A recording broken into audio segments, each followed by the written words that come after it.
fui un estudiante de medicina del curso de verano. Bien.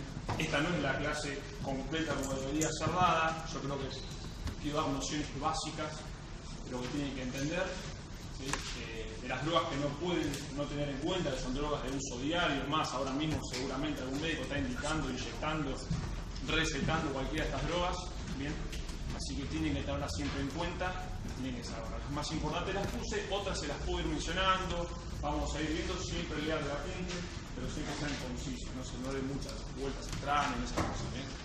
Así que bueno, inhibidores de la síntesis de la pared bacteriana. Básicamente lo que voy a hablar en esta clase son de los antibióticos beta-lactámicos, que les deben sonar. Son 4 grupos de antibióticos y voy a señalar un último grupo, son los glucopéptidos, vancomicina y tecoplanina, que también inhiben la síntesis de la pared bacteriana, pero en otra parte de ese proceso de la síntesis, ¿bien? Y que no son beta-lactámicos, por supuesto. Y después hay un montón más, que ya como les decía recién, que no tiene sentido mencionarlos por su poco uso, alargaría la clase, no tiene sentido, decir 45 nombres no va a sumar mucho. Así que bueno. Los objetivos eran lo que yo les decía, nociones básicas de antibióticos beta-lactámicos, características y diferencias de cada clase. Vamos a ver que tienen muchas cosas en común los antibióticos beta-lactámicos, que eso va a facilitar el estudio de los mismos, y las diferencias como para poder resaltar uno con otro. Bien, espectros antibacterianos, no pueden no saber algunos espectros que son básicos, bien, que se los voy a ir mencionando, voy a tratar de simplificar. Situaciones en la práctica diaria, puse algunos casos clínicos sencillos, prácticamente se resuelven solos, donde vamos a tratar de interactuar, cosa que la clase no sea no solamente hablando. Y bueno, los efectos adversos comunes, ¿por qué? Porque se suelen presentar, algunos los deben saber, los deben tener en cuenta, y hay que saber identificarlos para no confundirlos y a veces tratar de evitarlos, ¿sí? Porque algunos son graves. Así que bueno, comenzamos. Esto sé que no se llega a ver bien, igual que después paso la clase, está en cualquier libro. Esos son los antibióticos beta-lactámicos. Son 4 grupos distintos. Tenemos las penicilinas, que la comprenden, la que ya conocen, la penicilina G y su versión bioral, la penicilina B, después separados de duración prolongada, ya vamos a hablar de eso. Las penicilinas isoxazólicas que están, las van a ver en libros, se mencionan, pero no las tuve en cuenta por no se usan, quedaron descontinuadas, no se comercializan en Argentina, no tiene sentido. Las aminopenicilinas, que son de todos los días, las habrán tomado todos, y las carboxilas penicilinas, que en ese grupo la que se usa debe sonar la piperacilina, ¿bien? Que es de la práctica médica diaria, mucho uso en clínica, en internación de clínica y terapia, ¿sí? Las cefalosporinas se clasifican por generación. Cada generación no tiene características, vamos a decirle, farmacocinérgicas, como que las agrupan por generación. Es por cuándo fueron lanzados antibióticos, cuándo fueron encontrados, cuándo fueron producidos y por su resistencia a beta-lactamasa. Como habrán visto ayer, es un mecanismo de resistencia. ¿Sí? A medida que aumentan las generaciones, es mayor la resistencia propia del antibiótico contra este mecanismo de las bacterias que tratan de salvarse, que no las partan en medio. ¿Sí? Entonces, eso es más o menos. Primera, segunda, tercera, cuarta generación. La tercera se divide en dos semigeneraciones. Y una quinta generación con drogas mucho más nuevas que no la tuve en cuenta porque la verdad que no se usa. Los carbapeneos, imipenem, meropenem, doripenem, ertapenem, ya los vamos a ver. La droga patrón es el imipenem. El espectro más amplio de los beta-lactámicos. No significa que sea de amplio espectro. Eso separar, hablar, cuando yo les digo el espectro más amplio, o sea, el espectro más grande, que más bacterias comprende, no significa que sea de amplio espectro. Esa definición la vimos ayer. ¿Sí? Y habíamos hablado que para hablar de amplio espectro tenía que comprender qué 3 grupos de bacterias. Plasmodium, Mycoplasma ahí. Bien, ahora vamos a tratar de razonar eso, por qué estos antibióticos de esa bacteria no les va a hacer nada. ¿Bien? Y por último, monobactamos, el Astronam. No lo que sí tener en cuenta, es un antibiótico contra Pseudomonas aeruginosa, pero no quería perder tiempo en eso. ¿Bien? Entonces continuamos. Acá es un concepto básico del gráfico solamente para ilustrar que todos los beta-lactámicos tienen el mismo mecanismo de acción. Entonces, si le preguntan mecanismo de acción de la penicilina, tienen que responder lo mismo que mecanismo de acción de la cefalosporina, que mecanismo de acción de los carbapeneos, que mecanismo de acción del Astronam. ¿Sí? que es la inhibición no competitiva, o sea, irreversible, de las penicillin binding proteins. Rápido, conciso. La síntesis de la pared bacteriana comprende 3 estadios, 3 partes del proceso. Un proceso intracitoplasmático, cuando atraviesa la pared, la membrana de la bacteria, y un proceso extra por afuera de la bacteria, que es el proceso final, que es el que se encarga de inhibir los beta-lactámicos, que es esa transpeptidasa, que es la PBP. Entonces, el pregunta tiene que decir que el mecanismo de acción de los beta-lactámicos es la inhibición no competitiva de las penicillin binding proteins. Transpeptidasa y carboxipeptidasa. Y en la texto van a ver que se menciona, además, la inhibición de una enzima que es la mureína hidrolasa, que es propia de la bacteria, que lo que se encarga de hacer es generar puntos de crecimiento en la pared, como que hace un agujerito para poder crecer ahí de vuelta, y si vos inhibís a esa enzima, está que lleva un boquete en la pared de la bacteria. Eso es lo que se postula el mecanismo de acción de la penicilina. Y si alguien tiene ganas de leer el Goodman, seguramente no, también le van a decir que el mecanismo de acción tampoco está completo. Entonces esto es básicamente lo que se conoce y lo que tienen que saber. A ver, ¿qué sigue? Bueno, un casito clínico. ¿Alguien lo quiere leer? Alguien con voz fuerte. Yo tengo voz fuerte, ¿no? Pero quiero que lo lea alguien. Dale, chico. Dale, dale. ¿Cuál es el próximo? Mujer de 30 años embarazada, con controles prenatales óptimos hasta la fecha, concurre al obstetra para el cuarto control, semana 33 a 35. El niño se ve vital y sin alteraciones a la ecografía. Se solicitan estudios de laboratorio que arrojan los siguientes resultados: inmunoglobulina G positiva, inmunoglobulina M negativa, antitoxoplasma. Ahí. ¿Qué significa eso en esta mujer? Que adquirió exactamente, se infectó con el parásito. Les dejo, lo tenía IgG también positiva en el primer control. Entonces venía de antes. Tuvo un gato a los 7 años y se agarró toxoplasmosis. A los fines del embarazo, como torcha, no nos va a causar un problema. El siguiente. Inmunofluorescencia indirecta y ELISA negativa para Chagas Massa. Bien. Ahora no hay más que decir. Hepatitis B, antígeno de superficie. Exactamente. Antiantígeno de superficie positivo. Bien. ¿Qué significa eso? Que tuvo exposición. Está vacunada. Si no tiene el anticore, está vacunada. Próximo. ELISA cuarta generación, HIV negativo, BDRL positivo, 1 en 32%. Exactamente. ¿Eso qué significa? Probablemente tenga sífilis. Como que la BDRL no confirma, me acerca. Es un método de laboratorio sensible, pero necesitamos agregar el método específico. ¿Qué le tenemos que hacer a esta madre para determinar si tiene sífilis? ¿Qué le hacemos? FTA, ¿no? Como digo, positivo. Bueno, nuestra mamá tiene sífilis. Bien. Sífilis, todos.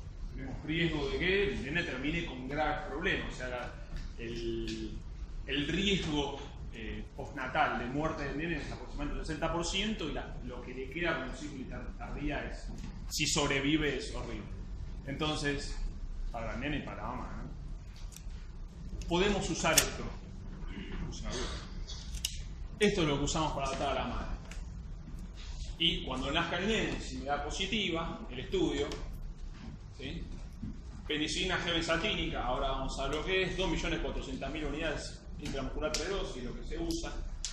En la escuela norteamericana de infectología, corregime Adriana si me equivoco, se habla mucho de una dosis. Eso es lo que vimos también en ginecología, el uso de una dosis.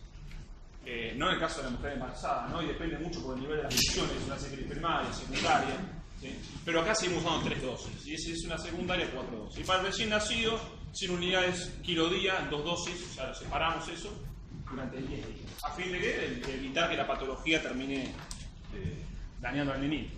¿Bien? Y esto es lo que le tienen que llevar, por eso puse el caso más que nada, que las penicilinas beta-lactámicos son drogas seguras para el embarazo. ¿A alguien se le ocurre, me voy a meter una pista, por el mecanismo de acción, por qué son seguras para el embarazo? ¿Cómo? Claro, muy bien, exactamente. La célula nuestra, la célula del cuerpo humano, es una célula eucariota. Tenemos peptidoglicano en la pared, que es el componente principal, los enlaces entrecruzados testigos, no tenemos eso. Esto actúa directamente sobre eso. Obviamente, toda droga que uno meta al cuerpo tiene efectos adversos, pero comparado a otras drogas que van a ver mañana, la semana que viene, que libra síntesis proteica, que libra síntesis ADN, no se la vas a dar a una persona estresada.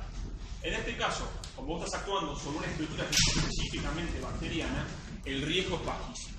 Bien, por eso son seguras para el embarazo y por eso en nuestra mamá se lleva una penicilina G para evitar que el nene termine enfermo.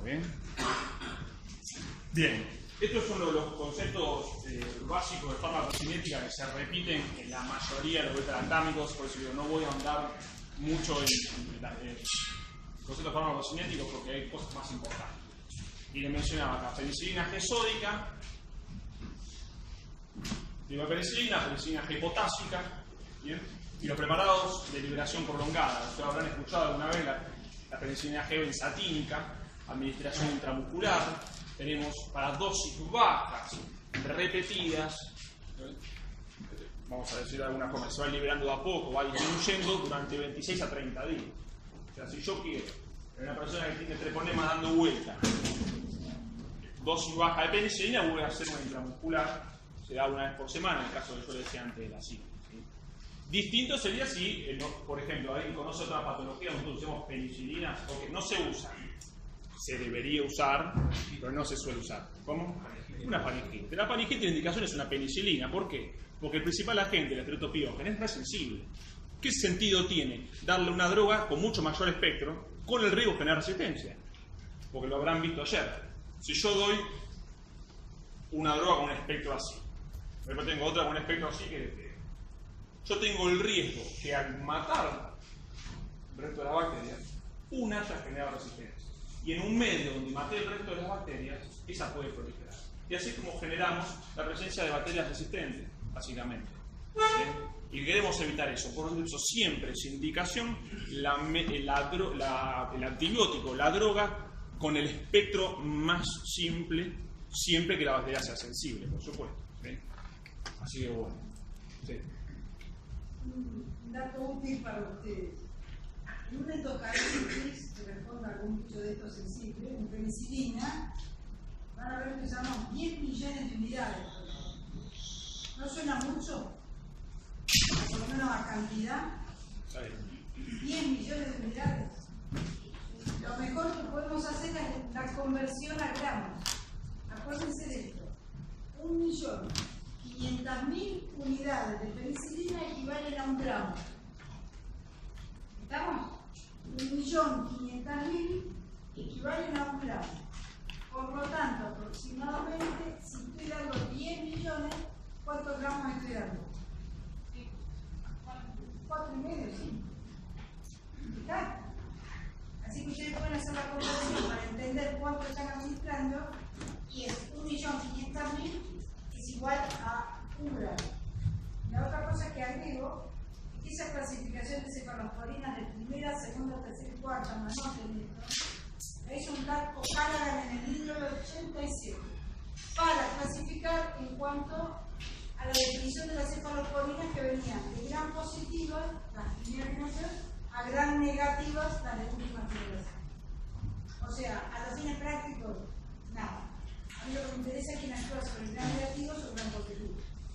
Por eso es que no hace relevancia a esto de los nombres de esta clasificación.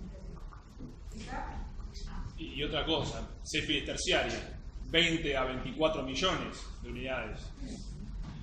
Bueno, depende de qué patología. Lo que pasa es que estamos acostumbrados a dosificar en unidades internacionales. Ese es el equivalente. Farmacocinética básica, la penicilina G sódica tiene baja absorción por vía oral. Acá les muestro, ¿ve? La penicilina B, el penoral, que le tendríamos que dar a una faringitis estreptocóxica, las aminopenicilinas son más estables en medio ácido y por eso se pueden dar por vía oral. Una proteína del 7% extracelular atraviesa barrera hematocefálica solo en casos de meningitis, donde la barrera está más permeable, ¿sí? Se podría llegar a usar, no se indica, no es metabolismo hepático e insuficiencia, y eliminación renal, ajustando la insuficiencia renal, porque por el mayor riesgo de efectos adversos si el paciente no elimina, ¿sí? la droga. Filtrado y secreción. Con eso de la secreción, por si les pregunta, ya tiene interacción con un montón de drogas que se eliminen por un mecanismo, que bloqueen un mecanismo de secreción del receptor blanco, exactamente. Entonces, con el probenecid, que es un uricosúrico, metrotexato, que vamos a ver es un antinoplásico, eso que es el miércoles, metrotexato, antinoplásico, miércoles, jueves. Bien. Aspirina, todos los días.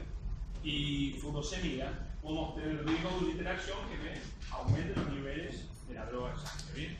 Conceptos básicos. Y eso de la penicilina procaínica. ¿Procaína qué le suena? ¿Procaína qué es? ¿Qué es? Un anestésico local, ¿no? ¿Cuál es el único anestésico local que estoy corriendo venosa? ¿Qué pasa si le inyecto penicilina procaínica en un vaso? Estamos inyectando la cola, ¿no? País factible. Y tenemos riesgos, exactamente. Tenemos ese riesgo. Por eso es que en desuso no tiene ningún sentido. Bien, además genera mayor riesgo de alergia.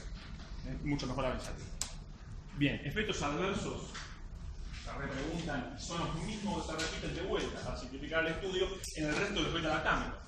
Algunos quieren buscar efectos adversos característicos, pero estos son el golazo. Reacciones de hipersensibilidad. Alergia a la penicilina, un clásico, respuesta IgE. ¿Cómo? Desde un eritema maculopapular simple a una urticaria, a una dermatitis exfoliativa, no sé dónde viene la goma, un síndrome de Stevens-Johnson o incluso una anafilaxis. Entonces, cuando hablamos de hipersensibilidad y hablamos de una alergia, hablamos de todos tipos de cosas, no sabemos el resultado. Y IgG, lo mediado por IgG, no es hipersensibilidad de tipo 1, ¿sí? Es hipersensibilidad de tipo 3, si no me equivoco, y lo que tenemos es el riesgo de vasculitis, enfermedad del suelo, neurogastritis. Bien, neurogastritis la puse abajo. Reacciones locales en el sitio de inyección, ¿sí? El problema de que te den inyecciones en la cola una vez a la semana si tenés sífilis es el gran dolor que causa una inyección de penicilina, que es bisatílica, en el glúteo, ¿sí? Diarrea por Clostridium. Clostridium saben lo que es. Es un anaerobio. Lo encontramos en el intestino. Prolifera mucho más rápido que el resto de la flora. Si yo mato la flora, que prolifera más rápido, proliferación de Clostridium, riesgo de una patología que se llama membranosa, que es bastante compleja, no es un regalito, ¿bien? Convulsiones, se puede dar con la penicilina, en casos en los que se dieron dosis altísimas, en un paciente con disminución de la expresión de la penicilina, ¿sí? Convulsiones, hiperplasia endocrinía, pero es en orden, por supuesto, no nadie lanza convulsiones de una. Y obviamente la administración intrarraquídea de penicilina no se hace. Se lo menciono ¿por qué? Porque antes hace mucho tiempo se solían hacer administraciones intrarraquídeas de antibióticos para tratamiento de la meningitis, por ejemplo, aminoglucosa. Y con el avenimiento de la cefalosporina de tercera generación eso quedó de lado. ¿Bien? Entonces disminuyó mucho el riesgo de efecto adverso del sistema nervioso central. Y después la glomerulonefritis, que es lo que yo les mencionaba, una hipersensibilidad tipo 3, mediada por anticuerpos IgG. Bien. Y acá quise poner un apartado, algo que se menciona mucho, algo que, si sale la penicilina, ¿qué le doy? Y bueno, depende de la patología que tenga. Depende de la patología que tenga. Pero vamos a volver a nuestra mamá, a nuestra mujer embarazada, que en este caso ahora, esa mujer de 30 años, es alérgica a la penicilina, ¿sí? Entonces, vos me decís, bueno, ¿qué hacemos si alérgica a la penicilina? Tiene sífilis, el pibe va a terminar con las tibias en sabro, dientes de Hutchinson, la frente olímpica, la nariz en silla de montar, los riñones hecho percha. ¿Qué hacemos? Le damos otra droga. La eritromicina lo cubre, pero no atraviesa placenta, también no me sirve. No es segura para el embarazo. Doxiciclina, desindicación de sífilis. Si no lo mata la sífilis, lo deja todo roto la doxiciclina, tampoco se lo vamos a dar. Entonces, si la mamá es alérgica a la penicilina, lo primero que nada es hacer una anamnesis minuciosa. ¿Qué alergia tuviste a la penicilina? ¿Tuviste un rash cutáneo? ¿O te tuvieron que intubar y te mandaron adrenalina? Es lo mismo. Sin embargo, se puede presentar como un rash cutáneo y después se le puede presentar como una dermatitis explorativa. Ojo, no es que siempre se presenta igual, pero no es lo mismo la respuesta. Entonces, hacemos una anamnesis minuciosa. O por ejemplo, uno que es un clásico que suele suceder un montón cuando damos antibióticos como el culo y cuando no sabemos diagnosticar. ¿Alguien sabe qué pasa si yo le doy una aminopenicilina a un paciente con una mononucleosis por Epstein-Barr? ¿Nunca escucharon de eso? El ampicillin rash. Bueno, no es, se puede postular que es un mecanismo de alergia, no se sabe realmente. Y si la chica tuvo una mononucleosis infecciosa a los 15 años, como puede pasar, y no sé con las penicilinas, te dice. Pero al final era una mononucleosis infecciosa, y me dieron amoxi porque pintó, porque sí, vi los ganglios, la fiebre, y me dieron amoxi. No es alergia. Bien. Pruebas cutáneas. Y el RAS se van a acordar de inmuno, para determinar IgE, y las pruebas cutáneas no son muy sensibles, o sea, no es que yo haga una prueba cutánea y determine una alergia, ¿sí? Pero podrían sumar para determinar la presencia. Y lo que podemos hacer, ¿sí? Intradérmico, antebrazo, intervalo de 60 minutos, como dice ahí, dosis 300 mínimas, fíjense lo que le estoy dando, 1, 5, 10, 100 mil, hasta dar a la dosis, para desensibilizar a la paciente, a fin de que yo le pueda dar el antibiótico. Y en esto lo vamos a hacer en terapia intensiva, corticoide a mano, planilla a mano, siempre con mucha precaución, ¿no? Porque no queremos problemas, ¿bien? Ni que se mueran ni problemas legales, obvio. Así que bueno. Otro casito clínico. Cortito del pie, está bueno. Quiero que le vos, Fabián. Juan de 8 años se pedía la guardia presentando fiebre de 38,5 grados centígrados. Desesperación con violeta de 2 días de evolución y dolor de tipo puntada de costado. Bien, pobre Juanita, tiene infección respiratoria baja, seguramente. Al examen físico que podría tener. Vamos para repasar, ¿no?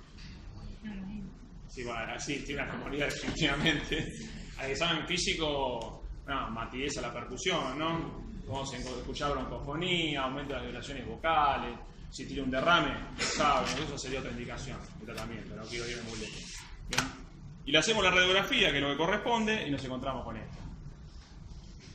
Atelectasia raro lo que sea, derrame no, tenemos libre, costo, cardofrénico, todo perfecto, posiblemente es una neumonía, tiene broncograma, pero bueno, nos ayuda igual. ¿Cuál es la neumonía? ¿Bien? ¿Cuál es la indicación de antibiótico en una neumonía de la comunidad? ¿Bien? Tratamiento ambulatorio amoxi. Como es paciente pediátrica, no le damos dosis completa, 50 a 100 miligramos kilo día, dividido en 3 tomas. No son 50 a 100 3 veces por día. Calculamos cuánto es y lo dividimos por 3. Por eso van a ver que es menos, si no sería bastante. ¿Sí? Y en el caso de que tenga internación, que bueno, que tenga derrame, que tenga mala saturación, que la paciente esté tóxica, que no se puede ir a la casa porque, bueno, mala condición social, o vas a saber cuántos son los que tienen internación, se puso una ampicilina, que es otra droga del grupo que les voy a mencionar ahora, que ya la conocen igual, que son las aminopenicilinas. Bien. Las aminopenicilinas, como la ven ahí, son la ampli y la amoxi. Tapando acá, perdón. Ampli y amoxi. Tiene un espectro más amplio, o sea, le pegan a más bacterias de lo que le pega a la penicilina. Se usan por vía oral. Ambi, intravenosa o por vía oral. Se prefiere intravenosa. Y amoxi solo por vía oral. Y tienen esta combinación, que la habrán escuchado también más de una vez en la práctica diaria, que se las puede combinar con inhibidores de las beta-lactamasas, que lo vamos a ver para el final de la clase, que son el ácido clavulánico, que lo combinamos con la amoxicilina, y el sulbactam, que lo combinamos con la ampicilina. Farmacocinética, similar. Efectos adversos, similares. No vamos a complicar, ¿no? La ampicilina tiene más riesgo por vía oral de diarrea. Y otra cosa que quería mencionar, es diarrea asociada a antibióticos es Clostridium difficile. Pero más acá, más de uno acá habrá tomado antibiótico y le habrá aflojado un poquito el estómago. No vamos a mentir. Esa diarrea es porque básicamente las bacterias favorecen el metabolismo de los hidratos de carbono. Si yo mato las bacterias, el hidrato de carbono queda ahí. El hidrato de carbono produce rastro osmótico. Cagás. Básicamente es eso. De que tiene un poco flojo cuando toma antibiótico. Bien más cuando toma ácido clavulánico, que hace que le devuelve el espectro a la amoxi. Por más que la amoxi sea bastante segura, da menos cuadro gastrointestinal en comparación a la ampicilina y en comparación a otras drogas por vía oral que van a ver, si no me equivoco, miércoles, que son los inhibidores de la síntesis de proteínas, como por ejemplo la claritromicina, que cae mal. ¿Vale? Pero bueno, son datos a tener en cuenta. Otro grupo de penicilinas, acá la que realmente importa es la piperacilina. es la de la práctica diaria, la habrán visto alguna vez, si rotaron, TEL, interna, de algún lado, la internación latina, ahí la piperacilina se indica en infecciones graves para gram negativos. ¿Bien? Entonces, paciente de una bacteria de neumonía, infecciones urinarias, paciente neutropénico, la piperacilina con tazobactam, que es el inhibidor de la beta-lactamasa que se le asocia, va a estar por ahí. Obviamente, cada hospital sabe qué bichos tiene, ¿bien? Y a veces, vamos a ver, se lo voy a mencionar después, en las terapias se prefiere optar empíricamente por drogas con un poco más de espectro que las terapias. Porque si la paciente estaba bien, o le internaron con un infarto, de repente empieza con una neumonía, y yo sé que siempre en el hospital tengo una pseudomonas aeruginosa que es resistente a la piperacilina, yo le voy a dar piperacilina. Entonces se indican otras drogas. ¿Bien? Acá, un dato a tener en cuenta: carbenicilina, ficalcina, carboxipenicilina tienen altos niveles de sodio. La administración en un paciente con paciente que tenga cardiópata, ¿sí? Va a aumentar el riesgo de insuficiencia cardíaca por la cantidad de sodio que tienen y tienen mayor riesgo de trombocitopenia. A tener en cuenta, no se menciona mucho. Y no le mencionaba el resto porque ni siquiera, porque le digan a Goodman, ¿no? Que ni siquiera se comercializa en Estados Unidos. Siendo la piperacilina la que más le da pseudomonas aeruginosa, ahora vamos a ver el espectro, no se preocupen. ¿Sí? No tiene sentido usar el resto, ¿no? Así que bueno. Ahora vamos a ir a lo que estaban esperando. Está re chiquito. Bueno. Este es los espectros de las penicilinas. Vamos a tratar de simplificarlo de la mejor forma posible. El que sabe micro, le gusta, se acuerda, la vendió hace poco, lo que sea, se va a cagar un poco de risa. El que odie microbiología le va a hacer una patada voladora a la nuca, pero vamos a tratar de simplificar. ¿Cuál es el espectro que no pueden no saber? Comenzando con la penicilina, el espectro más pequeño de alguna forma de estas penicilinas. ¿Sí? Yo les mencioné un tratamiento para penicilina, fue con penicilina G. ¿Cuál era? Sí, entonces el espectro que tengo. ¿Quién tengo el espectro? Treponema, bien. Treponema era una espiroqueta, ¿no? Bueno, ¿cuál es otra espiroqueta? Leptospira. Entonces ya tienen dos. Leptospira y treponema. Lo usamos para, como acá el compañero, para faringitis, ¿no? Entonces, ¿qué tenemos? Leptococo, Piógenes, Neumoniae, y el virida no puede mencionar. Hay mayor resistencia, pero entra. Entonces ya tiene las dos espiroquetas, los tres estreptococos, estáfilos ya no lo cubre, se van a leer en 1950, infecciones por estafilococo, la penicilina partía al medio, pero fue generando un mecanismo de resistencia donde ya la penicilina con infección estafilocóxica no tiene sentido. Es más, el 70% de los estáfilos de la comunidad son resistentes a meticilina. Que meticilina es una penicilina que se desarrolló después de la penicilina y que es la que determina el nombre. ¿Vieron? Samesis-Amerre, resistente a la penicilina. Bien. Entonces, hablamos de las espiroquetas, hablamos de los estreptococos y le sumamos los clostridium. ¿Se acuerdan cuáles son los clostridium? Anaerobios. Excepto el difícil. Entonces, clostridium, infección de piel, tetano, muy bien. El otro clostridium, botulismo. ¿Y el otro? O sea, ¿cuántas bacterias hay? 1, 2, 3, 5, 8 bacterias. Está. Terminó el espectro. Le pega listeria, le pega Pasteurella multosa, le pega Neisseria meningitis, sí, puede generando resistencia. Pero con 8 bacterias dentro del espectro y conocer cuál es la indicación, que fue lo que ya les mencioné, ya no tiene sentido. Ya la forma más práctica posible. Estrepto, anaerobio y espiroqueta. Bien. Pasamos a las aminopenicilinas. ¿Cuáles son las aminopenicilinas? Amoxicillampi, su espectro va a ser el de la penicilina G.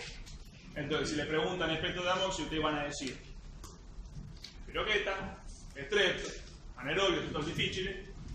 Y además, vamos a meterlos en un gran grupo enterobacteria. Entonces, ahí metemos en enterobacteria, metemos SS, Salmonella Shigella, metemos E. coli, podemos meterlo, no tan común, pero sí, metemos, bueno, ya no sería enterobacteria, metemos Haemophilus influenzae, y ya sumamos, ya metiste 4 bacterias más al espectro que ya conocen de la cita. Entonces, resumiéndolo, colombiana igual penicilina más enterobacteria. Sí, por esto iba a decir. Y piperacilina, que la última, acá no está, acá está, ahí abajo puse, donde es el cuadro, porque no me entraba. Piperacilina es amoxi, no quiero ser repetitivo, anaerobio, trepto, piroqueta, enterobacterias más pseudomonas aeruginosas. ¿Sí? Más pseudomonas aeruginosas. La bacteria aerobia, ahí la tenemos, ¿bien?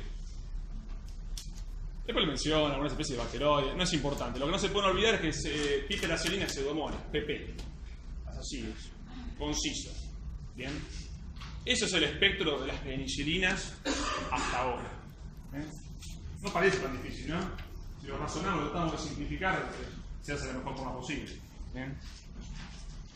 Pasamos a otro grupo de beta-lactámicos, un segundo grupo, las cefalosporinas. Como hablábamos antes, se clasifican por generaciones. Farmacocinética es similar, eso es verdad. Bien, la proteína, la vía media.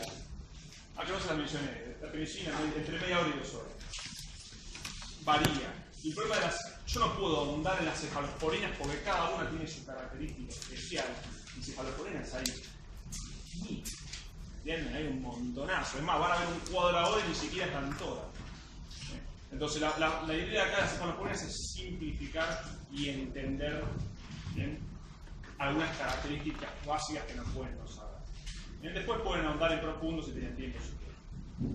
Lo que decía recién, farmacocinética similar, efectos adversos similares, sin embargo hay algunas penicilinas, bien, que tienen algunos efectos más fuertes por sobre encima de la red. La potencialidad nefrotóxica de la cefalotina, que es una cefalosporina de primera generación, ¿sí? El cefotetac, que es de segunda generación, y la cefoperazona, que es de tercera generación, que si no me equivoco es de tercera generación parte 2, como le digo yo, porque es para le pega pseudomonas aeruginosas.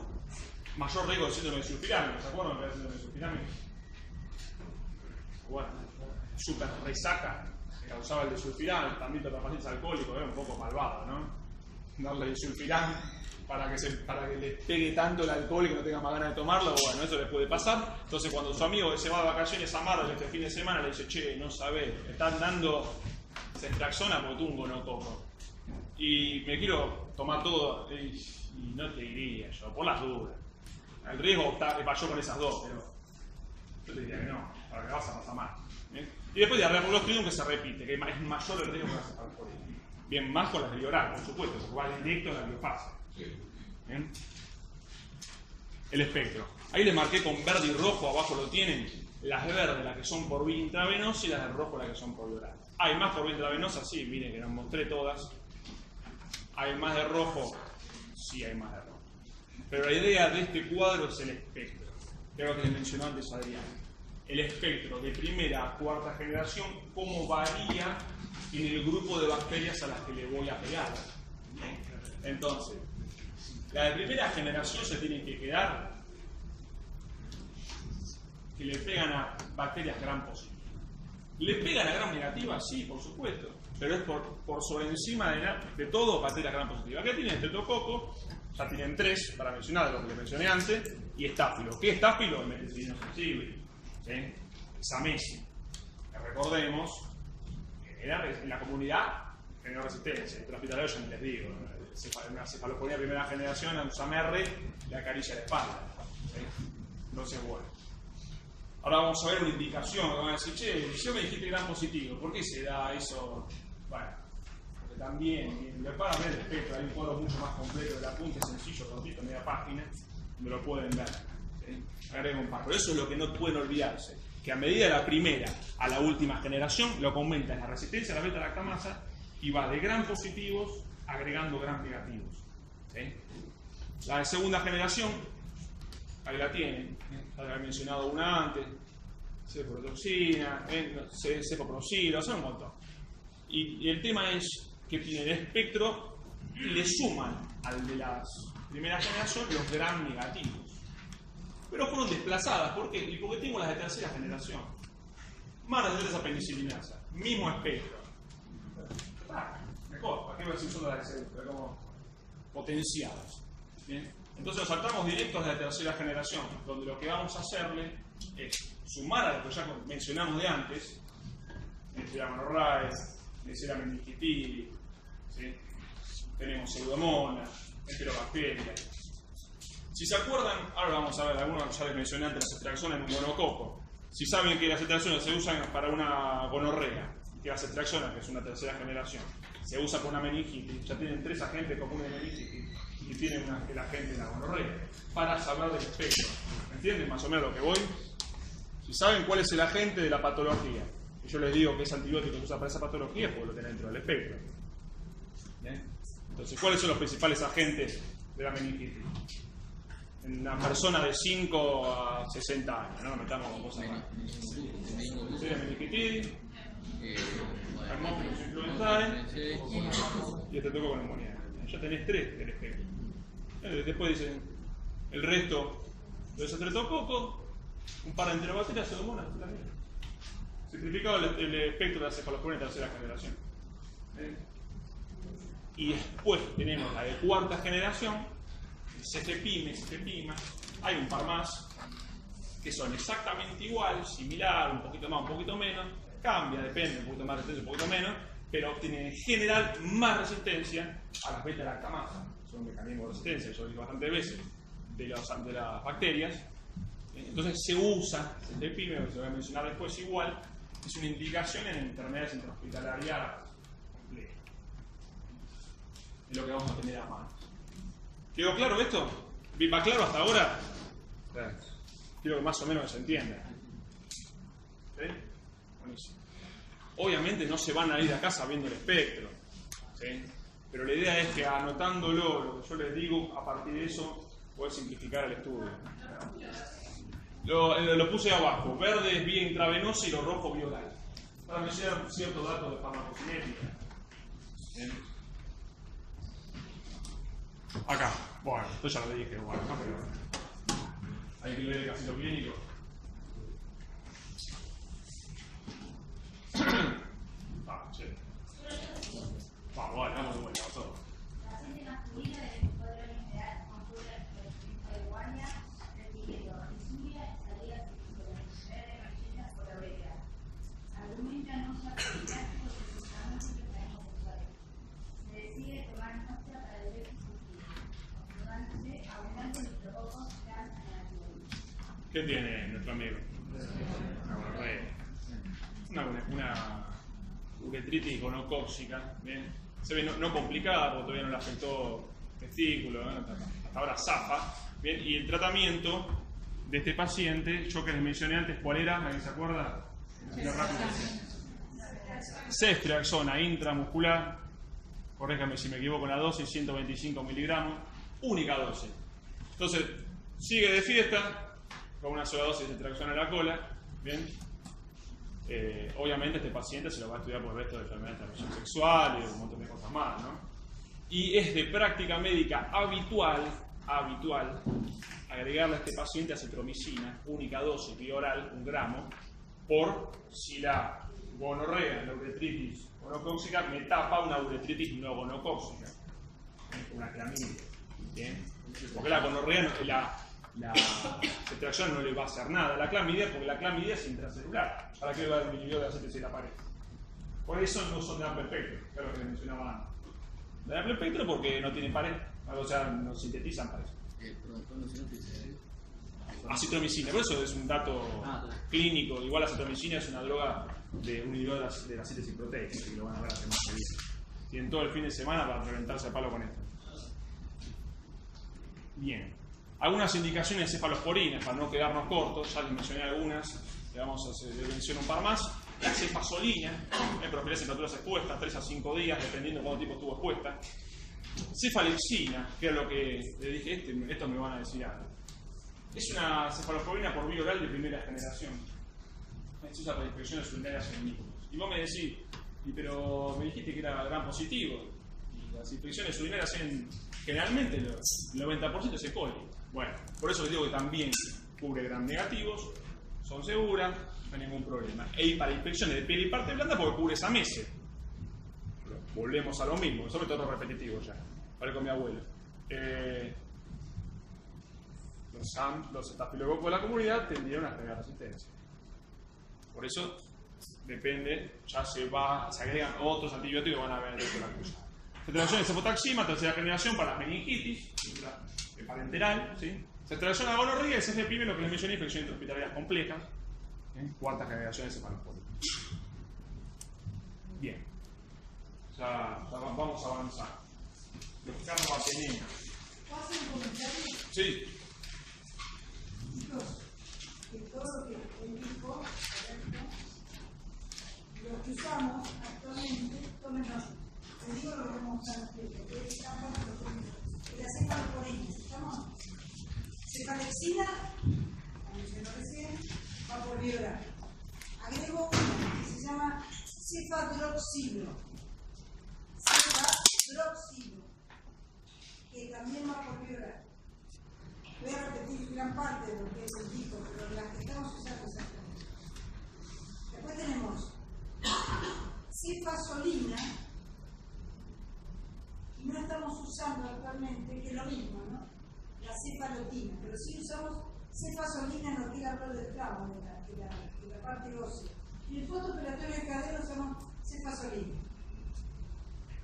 Ven que es poquito la variante, pero para que vean lo que estamos usando actualmente. Después avanzamos y tenemos 3 que pasan barrera hematoencefálica, inclusive son para pseudomonas, como ven ustedes.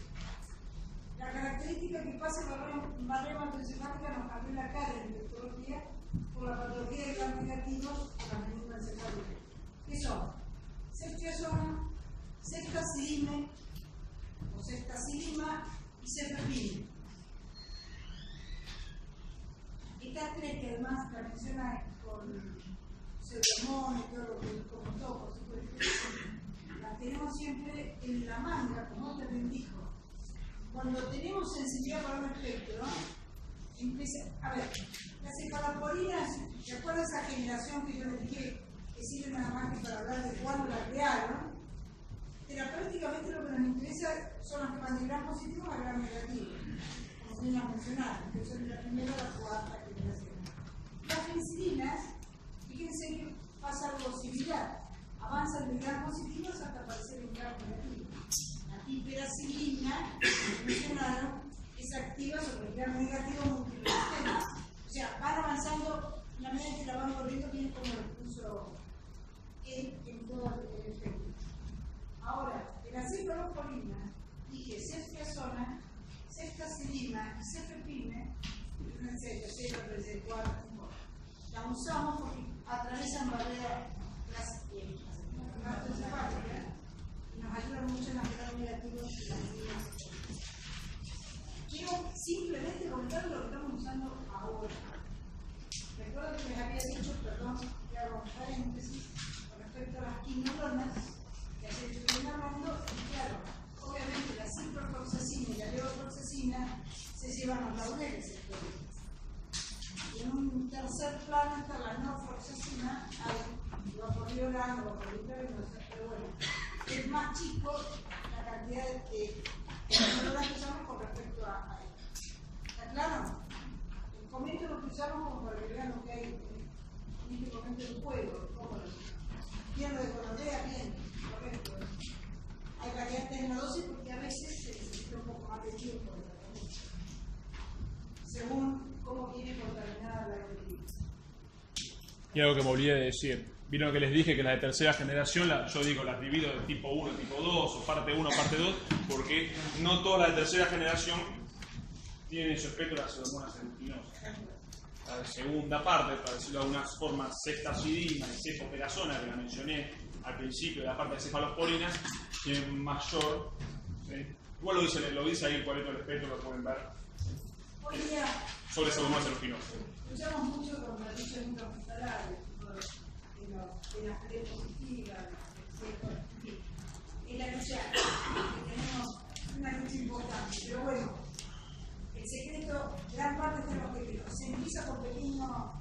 Droga sí es sensible, ¿no? Me guardo una manga, entonces las más potentes para gastarla en el momento necesario. Otra cosa es el tiempo de exposición que le damos a los videos. O sea, hay muchos factores que puedan contribuir.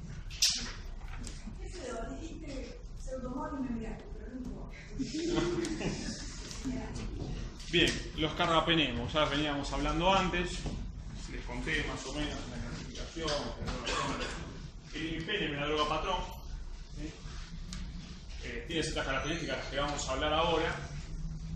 Son los beta-lactámicos de más amplio espectro. No son de amplio espectro, son los que tienen el espectro más ancho, más grande, le pegan a más bacterias. No voy a meter en ese espectro porque yo lo mencioné 200 veces. Si mencionan todos los anteriores, a ver, baja.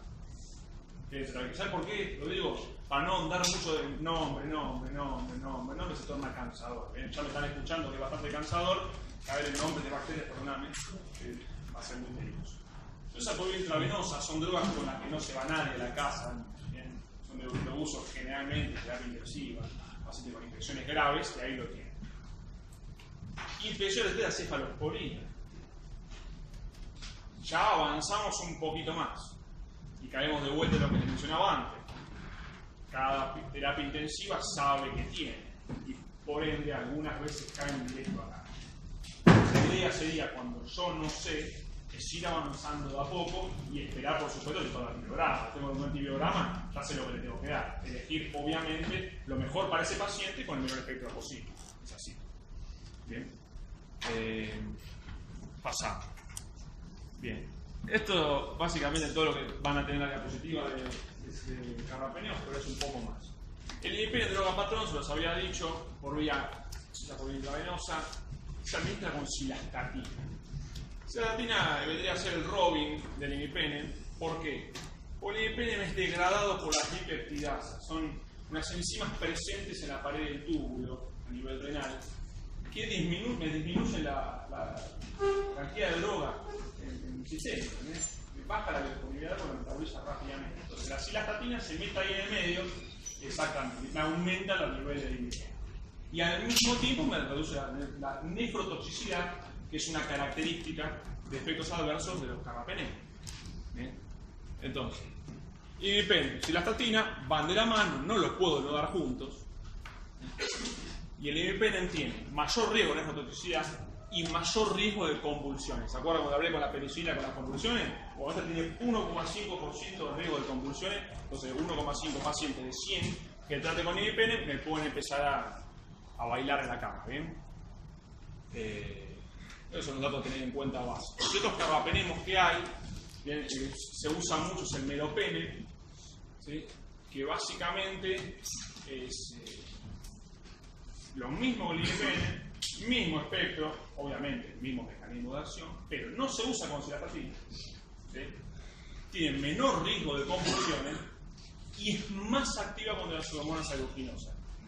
Entonces, ¿qué voy a usar? ¿Imipenem o meropenem? Hipermacar. Nunca es lo mejor, es más barato, pero bueno, siempre se engancha. Doripenem, que se iba con Nemo, el que buscaba Nemo, y ertapenem, que es mayor vía media. Mismo concepto, mayor vía media. Nada muy raro a tener en cuenta, ¿sí? Y acá caemos en lo que yo le decía. Acá puse nombre.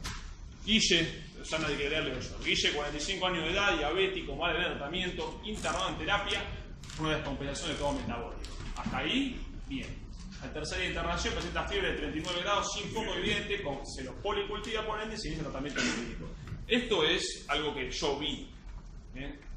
Puede corroborar acá el doctor. Yo lo vimos en terapia intensiva. Le cambié el nombre, por supuesto. La paciente que llegó con, por supuesto, un compa citogénico y después de unos días ahí empezó a tener este tipo de problemas. Entonces, ¿qué decidieron en la terapia intensiva del hospital? Pegarle a los bichos que saben que tiene ahí. Los bichos que tienen los pacientes, a los cuales vos tratás, que quedan en la terapia y cuando viene el próximo paciente se los agarra. Así de simple. Lástima. Y no es un paciente como nosotros, que caminamos, entramos, salimos. Son pacientes completos.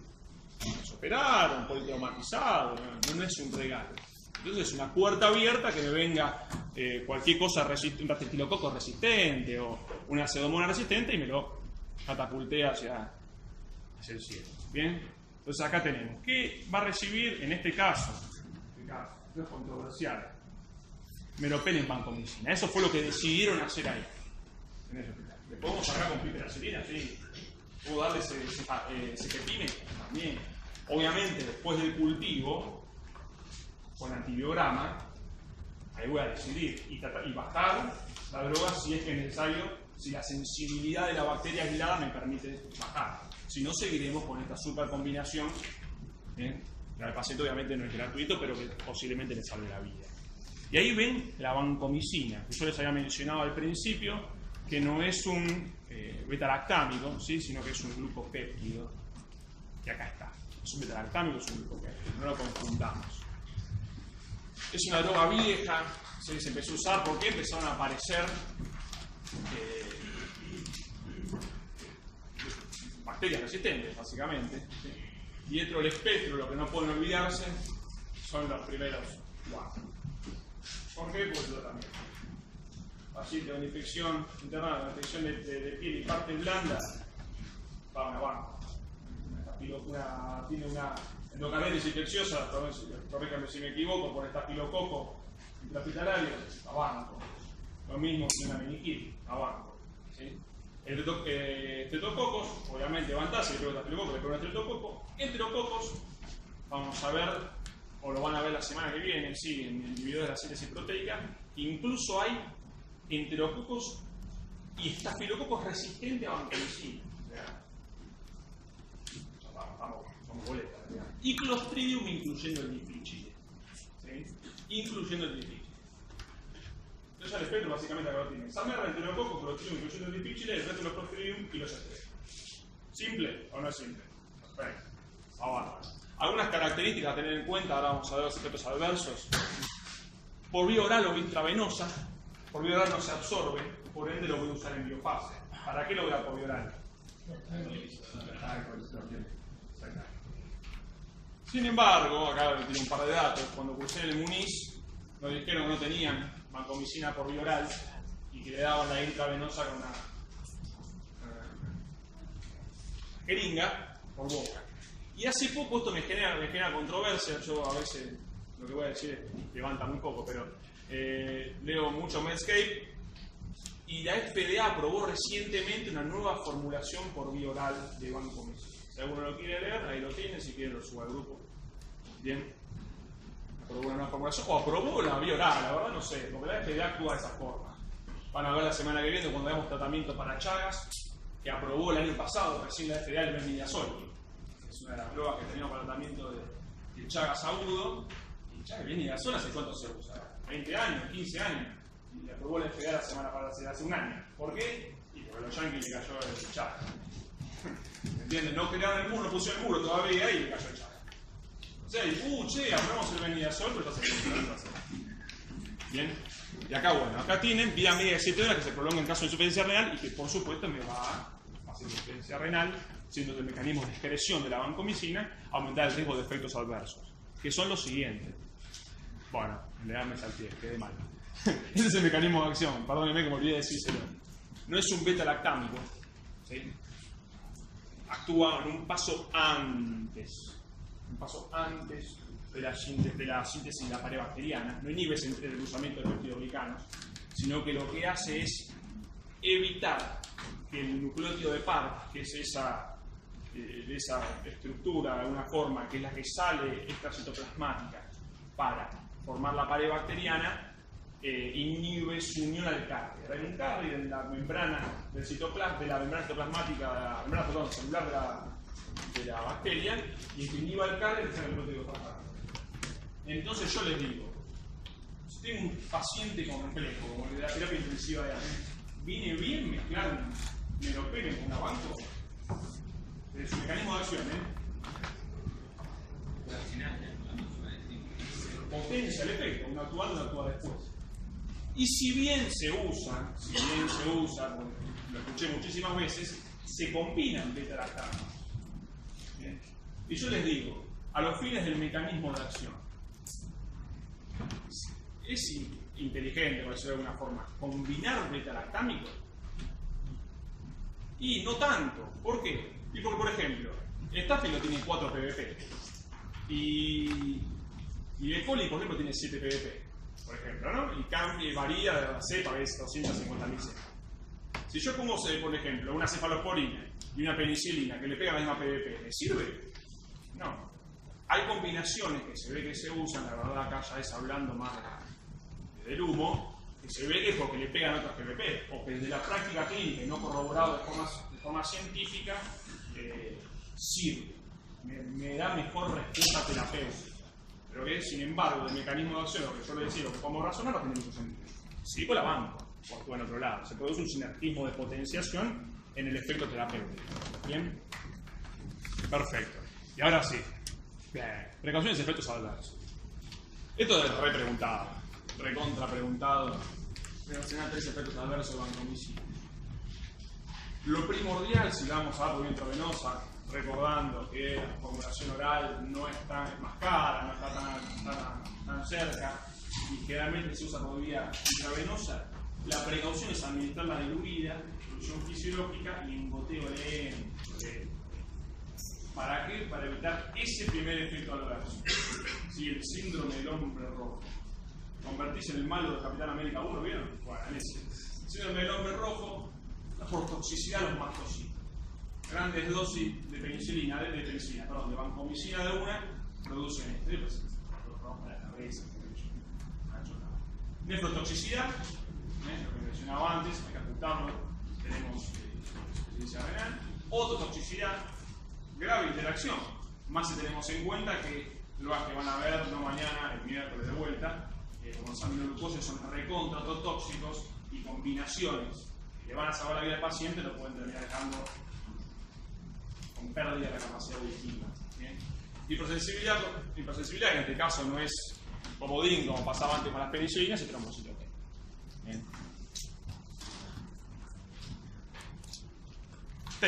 Teicoplanina, básicamente es otro glucopéptido, el primo más copado de la vancomicina. ¿Por qué? Se usa solo por vía parenteral, intramuscular o intravenosa, tiene mayor vía media, menor incidencia de efectos adversos, pero por supuesto, una regalado vale más cara. 1.500 mangos la dosis.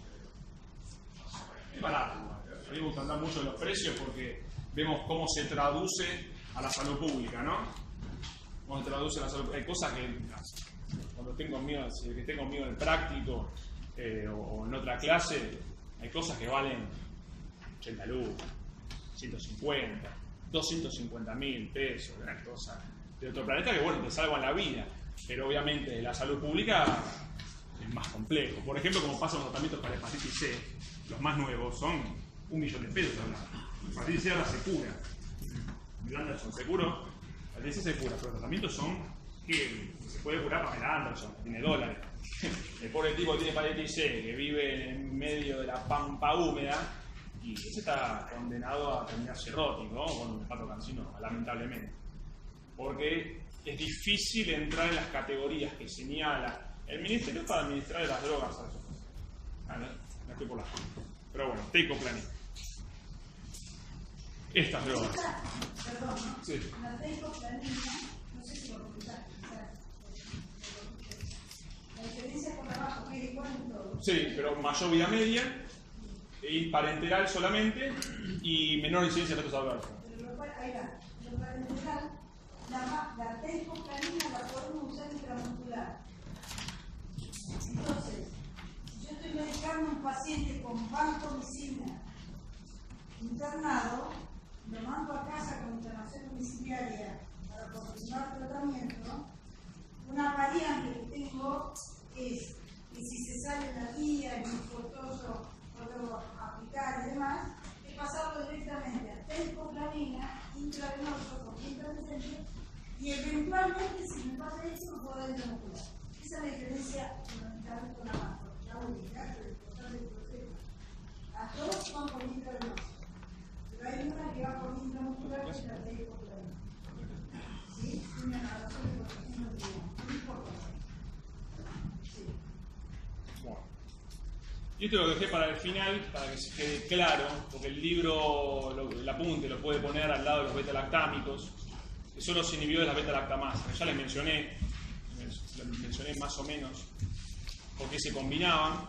No son antibióticos, no poseen actividad antimicrobiana por sí mismos. El ácido clavulánico, dice Goodman, que tiene cierta actividad, quedémonos en que no la tiene, que lo que hacen es, atención, devolver el espectro a los beta-lactámicos ¿Qué perdieron por los mecanismos de resistencia? ¿Amplía el espectro? No. Pues si el espectro es este, y yo le agrego ácido clavulânico, no le va a empezar a pegar a bacterias en las que en algún momento de la vida útil de ese antibiótico le pegaba. Atención a eso. Si a la amoxicilina cuando salió le pegaba, por ejemplo, a Neisseria meningitidis, y Neisseria meningitidis por un plámido, un cromosoma, o no sabe qué pasó, algo ahí, una mutación, me empieza a generar un mecanismo de resistencia. ¿Sí? Bueno, en este caso no, porque Neisseria no produce. Queremos un estreptococo, queremos un estreptococo pneumoniae. Me empieza a producir beta-lactamasa, de vuelta, cromosomas, plámido, eso lo habrán visto ayer. Lo que me hacen las inhibidores beta-lactamasas es hacer que le vuelva a pegar a ese estreptococo. Me va a empezar a pegar a, no sé, a Cinetobacter, por ejemplo, tirar un nombre. ¿Entienden? Entonces, devuelven el espectro perdido por los mecanismos de resistencia. ¿Cómo actúan? Se suicida, una especie de sargento cabral, inhibición suicida de las enzimas beta-lactamasas, que la libera la bacteria, viene, se une, la destruye la enzima. Esa enzima que degrada el antibiótico. Cuando tenemos acá el ácido clavulánico, el surfactant y el tazobactam. Ácido clavulánico se combina con, como le dije antes, con amoxicilina. También se combina con ticarcilina, por eso que hemos hablado de yanqui. Surfactant con AMPI y tazobactam con piperacilina. ¿Bien? Perfecto. Y vamos con esto. Como les decía, había el director de Medscape. En la lucha contra las bacterias multiresistentes. La verdad que no se los van a tomar. No, esto soy yo que me gusta contar cosas. Uno se aprobó hace poco y otro se aprobó el año pasado. Esto en el apunte nuestro de la cátedra va a estar en el 2020, más o menos, si es que siguen estando los antibióticos. O seguimos estando nosotros.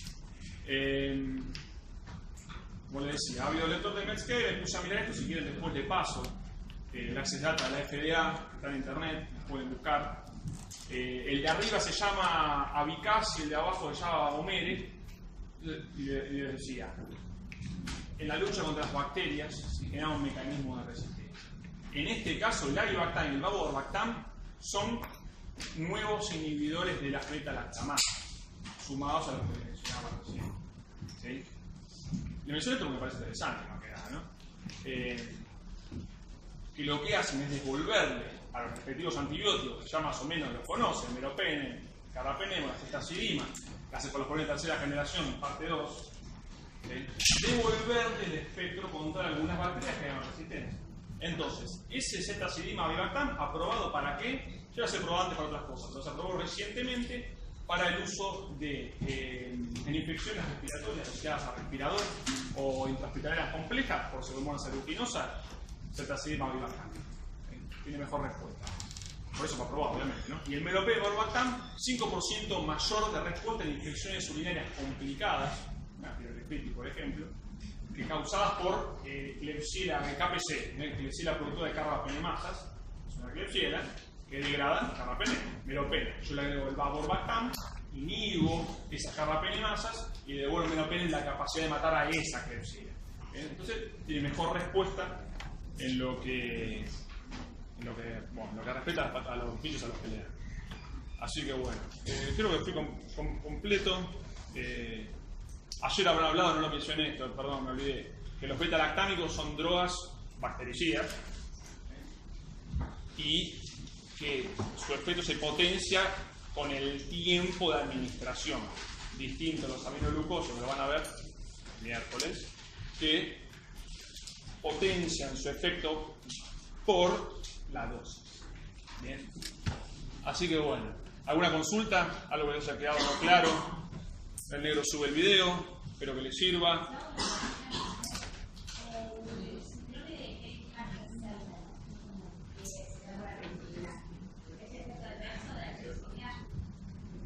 El nombre ni lo escuché.